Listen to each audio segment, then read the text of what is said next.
தண்ணி நார்மல் தண்ணி கூட நீங்கள் மிக்ஸ் பண்ணியும் கொடுக்கலாம், இல்லை இந்த புண்ணாக்கு தண்ணி கூட நீங்கள் மிக்ஸ் பண்ணியும் கொடுக்கலாம். இது மூலிமா இந்த மாதிரி கொடுக்கறது மூலிமா ஏகப்பட்ட ரிசல்ட் இருக்கும். நீங்கள் நல்லாவே பார்ப்பீங்க. ஓகேங்களா? இதன் மூலிமா ஆடுகள் வந்து ஈஸியாக வெயிட் கெயின் ஆகும். அண்ட் தென் பார்த்தீங்கன்னா டிப் நம்பர் 5 4 போயிட்டு 5 வந்துடுச்சுங்க. டிப் நம்பர் 5 இப்போ மண்ணில்லா பசுந்தீவனம், அதாவது பசுந்தீவனம் இதுதாங்க நான் சொன்ன அந்த ட்ரை ஃபுட். அதாவது பார்த்தீங்கன்னா கலப்பு தீவனத்தில் ட்ரை ஃபுட். ஓகேங்களா? கலப்பு தீவனத்தில் அந்த ரோல் என்ன அப்படி இதில் முக்கியமான ரோல் ப்ளே பண்ணுறது எதுன்னு கேட்டால் கண்டிப்பாக மக்காசோளம் ப்ளே பண்ணணும். மக்காசோளத்தை வந்து நீங்கள் கம்பல்சரி இங்கே வச்சுருந்தீங்க. நீங்கள் எந்த ஒரு கலப்பு தீவனம் அடர் தீவனம் மேக் பண்ணாலும் மக்காசோளம் வந்துட்டு மிகப்பெரிய ஒரு ரோலை ப்ளே பண்ணும் அந்த இடத்துல. ஏன்னா மக்காசோளம் இல்லாமல் எந்த ஒரு கலப்பு தீவனமே நீங்கள் பண்ண முடியாது. பிகாஸ் மக்காசோளம், பார்லி, கோதுமை, கம்பு இந்த மாதிரி தானியங்கள்லாம் வந்துட்டு நீங்கள் வந்துட்டு ஃபுல்லாக கலந்து நீங்கள் வந்து அரைச்சியும் கொடுக்கலாம், அப்படி கொஞ்சம் கொஞ்சமாக கொடுக்கலாம். ஓகேங்களா? காலையில் மாலை 2 வேளையும் கொடுக்கலாம். அரைச்சி எடுத்து வச்சு கொடுத்தீங்கன்னா அது வந்துட்டு அடர் தீவனம். ஓகேங்களா? அரைச்சி எடுத்து வச்சு கரைச்சி விட்டுனா அது வந்துட்டு கை தீவனம். ஓகேங்களா? இவ்வளோ தான் சிம்பிள் கான்செப்ட். இந்த கை தீவனம் அடர் தீவனத்தை பற்றி நான் ஆல்ரெடி ப்ரீவியஸ் வீடியோஸில் போட்டிருக்கேன். அந்த லிங்க் வந்துட்டு கீழே டிஸ்கிரிப்ஷனில் அப்படின்னா மேலே இந்த இடத்துல ஐகானில் இருக்கும். நீங்கள் கண்டிப்பாக செக் பண்ணி பாருங்கள். கை தீவனம் எப்படி மேக் பண்ணுறது, அடர் தீவனம் எப்படி மேக் பண்ணுறதுன்னு சொல்லிட்டு நான் வீடியோ போட்டிருக்கேன். ஐகானில் கூட செக் பண்ணி பாருங்கள். ஓகேங்களா? அடுத்தது டிப் நம்பர் 6 அசோலா பசுந்தீவனம் நீங்கள் மோஸ்ட்டாக வந்துட்டு தெரிஞ்சிருக்கிறதுக்கு வாய்ப்பு இல்லை. பிகாஸ் கிராமத்தில் இருக்கவங்களுக்கு தெரிஞ்சிருக்கிறது வாய்ப்பு இல்லை.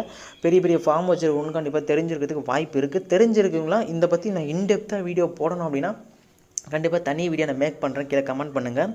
அசோலா பசுந்தீவனம் வந்து இப்போ நீங்கள் இமேஜில் காட்டுறேன் பாருங்கள். இதுதான் வந்து அசோலா பசுந்தீவனம். இந்த அசோலா பசுந்தீவனம் வந்து 35% வந்து ப்ரோட்டீன் இருக்குங்க. புரதச்சத்து ரொம்ப அதிகமாக இருக்கிற பசுந்தீவனம் இதுதான் வந்துட்டு. இது வந்துட்டு கால்நடைகள் எல்லாத்துக்குமே கொடுக்கலாம். அதில் லைக் நம்ம ஆடுகளுக்கு கொடுக்கறது மூலிமா ரொம்ப ரிசல்ட் இருக்கும். இதில் வந்து பார்த்திங்கன்னா கால்சியம் இருக்குது, பொட்டாசியம் இருக்குது, பாஸ்பரஸ், இரும்பு சத்து, துத்தநாகம், மாங்கனீஸ், இந்த மாதிரி இன்னும் வாட்டெவர் விட்டமின்ஸ் எல்லாமே இதில் இருக்குது. பிகாஸ் இங்கே 35% ப்ரோட்டீன் இருக்குது இல்லைங்களா? ஸோ அதனால் வந்துட்டு எங்கள் வெயிட் கெயின் பண்ணுறதுல மிகப்பெரிய ரோல் ப்ளே பண்ணும்.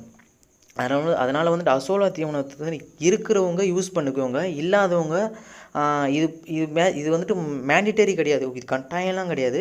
இல்லை அப்படின்னா அது எப்படி மேக் பண்ணுறது, அது என்ன, அதை பற்றின டீட்டெயில்ஸ் வேணும்னா கமெண்ட்டில் சொல்லுங்கள். நான் வந்துட்டு அதுக்கான வீடியோ தனியாக மேக் பண்ணுறேன். ஓகேங்களா? இது பண்ணணும், அதாவது இருக்கிறவங்களுக்காக இது நான் சொல்கிறேன். ஃபார்ம் வச்சுருப்பாங்கள பற்றி அவங்களுக்காக நான் சொல்கிறேன். ஓகேங்களா?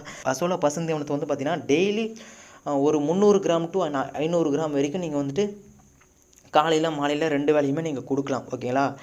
இதில் வந்துட்டு பார்த்தீங்கன்னா உலர் தீவனம், அடர் தீவனம், இந்த மாதிரி எல்லா கூடயும் கலந்து இதை கொடுக்கலாம். ஓகேங்களா? உலர் தீவனத்தை கூட, கை தீவனத்தை கூட, எல்லாத்துலேயுமே இது கலந்து மிக்ஸ் பண்ணி கொடுக்கலாம். ஏன்னா அந்த மாதிரி ஒரு பிகாஸ் இதில் வந்து ப்ரோட்டீன் தானே இது. ஆடுகளை எடையை பொறுத்து மேக்ஸிமம் 1 கிலோ வரைக்கும் நீங்கள் இது கொடுக்கலாங்க. அதாவது அசோலா பசுந்தீவனத்தை 1 கிலோ வரைக்கும் கொடுக்கலாம். நல்ல ஒரு ரிசல்ட் உங்களுக்கு நல்லாவே இருக்கும். ஓகேங்களா? ஆடுகளை எடையை பொறுத்து ஒரு சில ஆடு பேர் ரொம்ப நல்லா இருக்கும், பெரிய ஆடாக இருக்கும். அதுக்கெலாம் வந்துட்டு நீங்கள் தாராளமாக 1/2 கிலோ 3/4 கிலோ வரைக்கும் நீங்கள் கொடுக்கலாம். ஓகேங்களா? சின்ன ஆடாக இருந்துச்சுன்னா அதுக்கேற்ற மாதிரி கொடுக்கலாம். பிகாஸ் இது வந்துட்டு ரொம்பவும் கொடுத்துடக்கூடாது. ஓகேங்களா?